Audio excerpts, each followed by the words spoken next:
milkaa'inni edama adeemsaaf yerooti yeroon kennaadha yeroo keessatti adeemsi bu'uura kaka'umsa jireenyaa kan agarsiisudha wanta tokko itti yaadu jechuu fi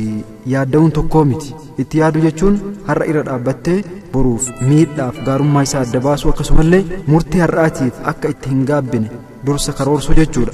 yaadda'uu jechuun immoo kan furmaanni argamuu hin dandeenye sammuu ofii dhukkubsuu jechuudha milkaa'ina keetiif itti yaadi hojjedhu malee itti yaaddoftee sammuu kee hin dhukkubsin namoonni baay'een milkaa'ina kee qofa argu milkaa'uuf haala akkamii keessa akka dabarsite